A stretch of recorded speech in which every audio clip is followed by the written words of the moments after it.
Kami dari kelompok 6 akan menjelaskan materi kami yang berjudul pengembangan media non-tes kuesioner observasi wawancara dalam bidang pendidikan, yaitu pembelajaran PAI. Pengembangan media non-tes dalam konteks pendidikan berfokus pada pengembangan alat penilaian yang tidak berupa tes, namun berupa angket, wawancara, pengamatan, dan analisis dokumen. Tujuan pengembangan media non-tes ini adalah untuk mendapatkan informasi tentang keadaan siswa, termasuk sikap, minat, nilai, dan konsep diri, serta untuk mengevaluasi proses pelaksanaan bimbingan kelompok sekolah.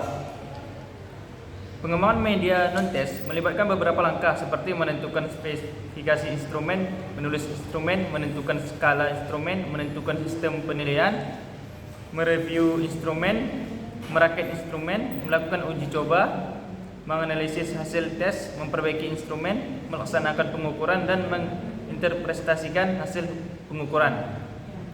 Yang pertama yaitu jenis media non-tesnya yaitu kuesioner. Kuesioner sebagai salah satu instrumen penelitian ilmiah banyak dipakai pada penelitian sosial. Misalnya penelitian di bidang sumber daya manusia, pemasaran, serta penelitian tentang keperilakuan yang menyangkut masalah di bidang akuntansi.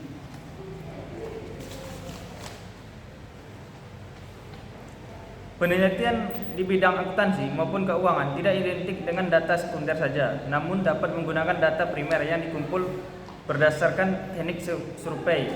Salah satu contoh penelitian di bidang keuangan dilakukan oleh Agus Sartono. Kuesioner merupakan alat pengumpulan data primer dengan metode survei untuk memperoleh opini responden. Kuesioner dapat didistribusikan kepada responden dengan 3 cara. Yang pertama, langsung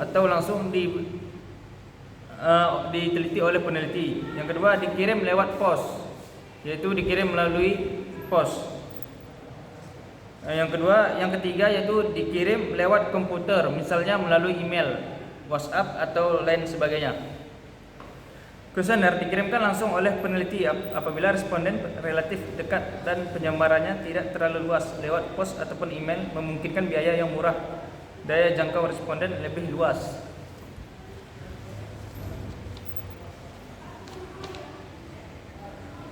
Dalam hal ini terkait dengan jenis data, yaitu data kuantitatif dan kualitatif. Data kuantitatif lebih diukur yang meliputi data distrik dan data kontinum.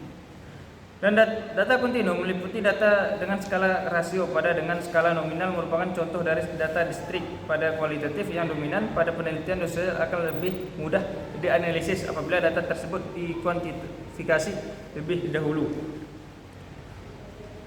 Kedua konsep ini berbeda, terlihat dari segi pertama yaitu segi prinsip dasarnya. Prinsip dasar melalui variabel penelitian pada ilmu sosial harus ditentukan oleh peneliti yang jumlahnya tergantung pada kedalaman dan luas tidaknya penelitian,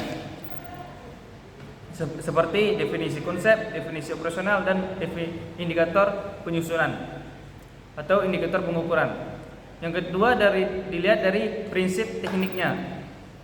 Cara penyusunan kuesioner dapat mengikuti beberapa teknik. Yang pertama yaitu kesesuaian antara isi dan tujuan yang ingin dicapai kuesioner, jumlah indikator atau dimensi cukup untuk mengukur variabel, skala pada kuesioner menggunakan skala pengukuran yang tepat dalam hal data nominal, ordinal, interval, dan rasio.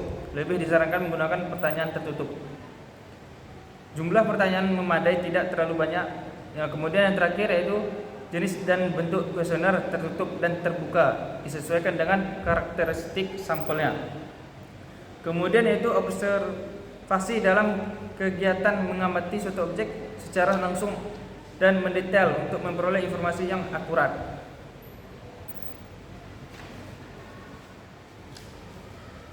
Ciri-ciri observasi yang pertama itu memiliki tujuan khusus, bersifat objektif, mengandung fakta, butuh pencatatan segera, dan memiliki prosedur.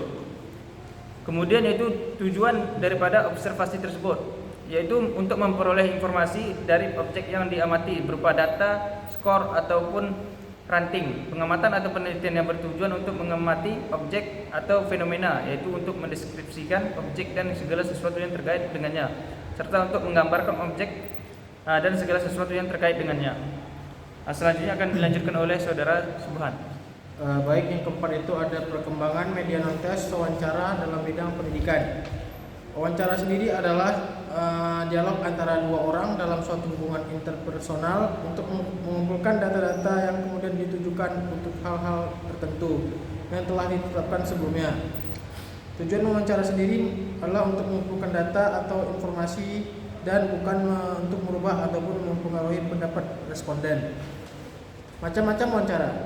Pertama itu menurut prosedurnya wawancara bebas tak terpimpin, wawancara penyaluran dan wawancara konseling.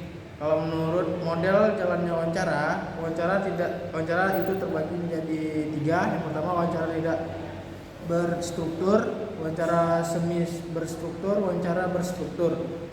Data yang diperoleh dari wawancara itu ada data verbal dan data non verbal.